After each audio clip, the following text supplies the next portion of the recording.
Watership Down, Bigwig and the Storm.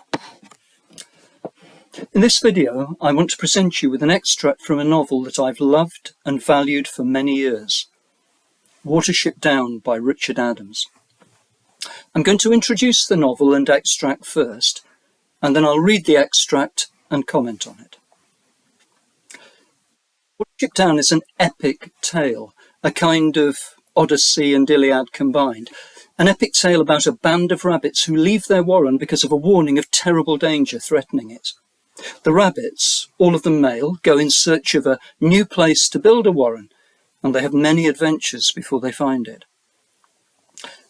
When they do find it, the name of the place is Watership Down, they realise that if their warren is to have any future, they must have does, female rabbits, and their search for does takes them to another warren called Ephrafa.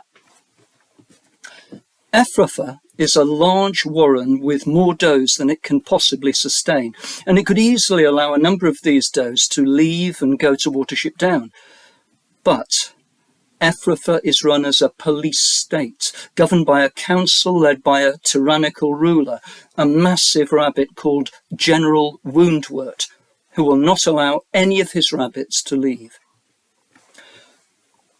In the extract I'm going to read, a strong and courageous rabbit called Bigwig has managed to liberate a group of does from Ephrafa with the help of a male rabbit from Ephrafa called Blackavar, who has in effect been a political prisoner of the Ephrafan police state, but has now fled from its cruel clutches. To show just how cruel the regime is in Ephrafa, I'll point out that Blackavar, for the crime of trying to escape in the past, has had his ears ripped to shreds by the Ephrafan council police, and this will be mentioned briefly in the extract I'm going to read. At the point where the extract begins, Bigwig, who also goes by the rabbit name of Thlaeli, is leading the group of fugitives to freedom. Rain is falling, and a full-blooded storm is brewing, though it has not yet broken. The passage begins with the terrified warning of a doe called Thethuthinang, a warning that General Woundwort and a patrol of his council police have caught up with them. Here we go.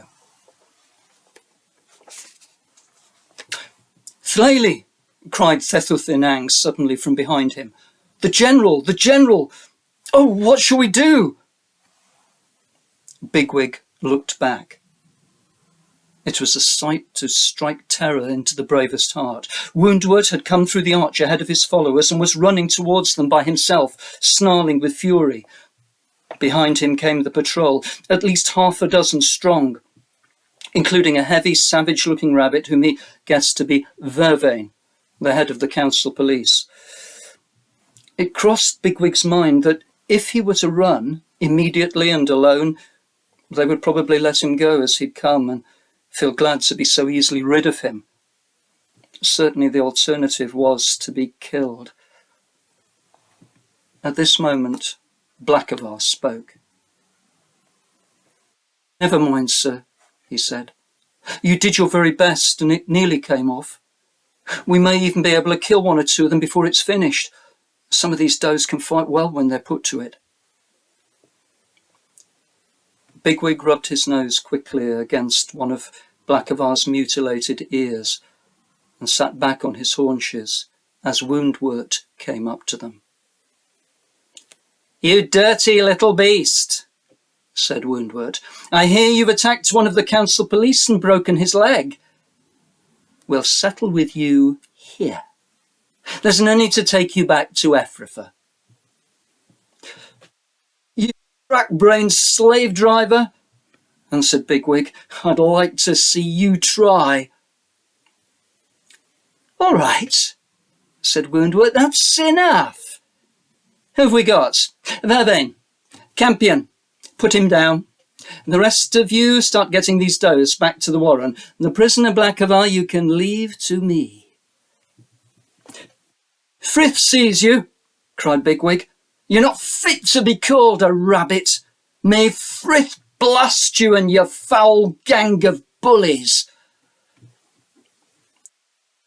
At that instant, a dazzling claw of lightning streaked down the length of the sky. The hedge and distant trees seemed to leap forward in the brilliance of the flash. Immediately upon it came the thunder, a high, tearing noise as though some huge thing were being ripped to pieces close above. Then the rain fell like a waterfall. In a few seconds the ground was covered with water, and over it, to a height of inches, rose a haze formed of a myriad of minute splashes. Stupefied with the shock, unable even to move, the sodden rabbits crouched inert, almost pinned to the earth by the rain. Small voice spoke in Bigwig's mind. "Your storm, Thlaley Ra. Use it." Gasping, he struggled up and pushed Blackavar with his foot. "Come on," he said. Get hold of the doves. We're going." He shook his head, trying to blink the rain out of his eyes. Then it was no longer Blackavar who was crouching in front of him, but Woundwort, drenched in mud and rain, glaring and scrabbling in the silt with his great claws. His long front teeth were bared like the fangs of a rat. Afraid, Bigwig watched him closely. He knew that Woundwort, with all the advantage of weight, would jump and try to close with him. He must try to avoid him and rely on his claws. He shifted his ground uneasily and felt himself slipping in the mud. He realised that Woundwort was no longer looking at him, but staring over his head at something beyond, something that he himself could not see. Suddenly Woundwort leapt backwards, and in the same moment, through the all-enveloping sound of the rain, there sounded a raucous clamour. "Yak! Yak!" Some big white thing was striking at Woundwort, who was cowering and guarding his head as best he could. Then it was gone, sailing upwards and turning in the rain. "Mr. Bigwig! His rabbits come!" The final voice in the extract belongs not to a rabbit, but to quite another animal, one that I wanted to keep as a surprise for the end. This creature is a huge bird, a seagull, called Keha, who has struck up a very close friendship with Bigwig and his fellow rabbits ever since they helped save his life earlier in the novel.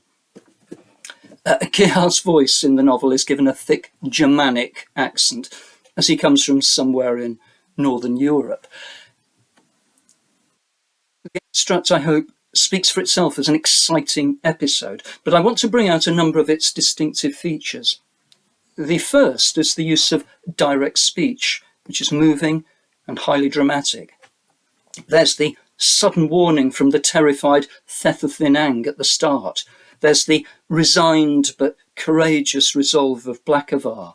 There's the vicious threatening of General Woundwort, the vigorous defiance of Bigwig, and the final desperate summons from Keha.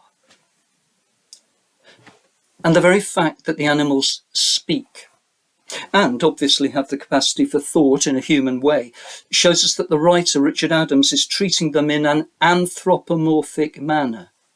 And that is to say, investing them with human characteristics. Bigwig's second speech, which refers to Frith, as in, "Frith sees you," and "May Frith blast you," develops human characteristics by showing that the rabbits believe in a god, Frith, a god who has the capacity to see what his creatures do, and a god whose curse can be invoked also. Human qualities can also be seen in Bigwig's remark that General Woundwort is not fit to be called a rabbit, which one can translate as the common human sentiment that appalling behaviour can make someone unworthy of the name of human being. Yes, alongside this anthropomorphic treatment of his animal characters. Richard Adams shows them as essentially animals in their physical characteristics and behaviour. We're told that Bigwig rubs his nose against Blackavar's mutilated ear, that he sits back on his haunches, and that Woundwort has long front teeth bared like the fangs of a rat. These animals are not like the animals of Wind in the Willows, who dress like humans, sit at tables to eat their food and row boats. No, Richard Adams's animals are wild creatures, red in tooth and claw, with animal appetites, animal senses, animal needs and instincts. Adams's genius is to make us see them as real animals, but at the same time appreciate them as human in their thinking and emotions, so making them characters that gain our close attention because they are like ourselves. I'll mention a few other things in the extract. One is the writer's detailed and powerful evocation of the storm bursting, with its lightning described as a dazzling claw that streaked down the length of the sky, and the accompanying thunder as the sound of some huge thing being ripped to pieces above. Also, the description of the rain rising in a haze a few inches above the ground, a haze made up of a myriad of minute splashes, shows us that Adams has a fine eye for detail in the natural world. And immediately after the description of the storm, there's the thrilling detail with its suggestion of a supernatural message being conveyed, the detail of the small voice speaking in Bigwig's mind, saying, "Your storm, Thlaley Ra, use it." The use of the suffix Ra after Bigwig's rabbit name Thlaley is a lovely touch.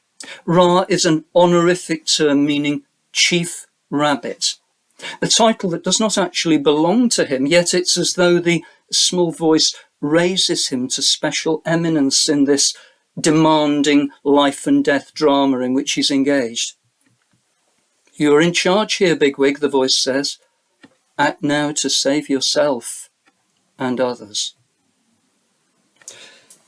Finally, the extract ends with the marvellously dramatic intervention, the descent from the sky of Bigwig's friend at a moment when he's about to face a terrible onslaught from the physically huge and utterly merciless Woundwort. I said at the start of this video that I've loved and valued Watership Down for many years, and I hope that the extracts I've chosen to present might lead you to read, love, and value the novel as well. And please note that I talk about reading the novel. There's no film version that can act as a proper substitute for this. Thanks for listening.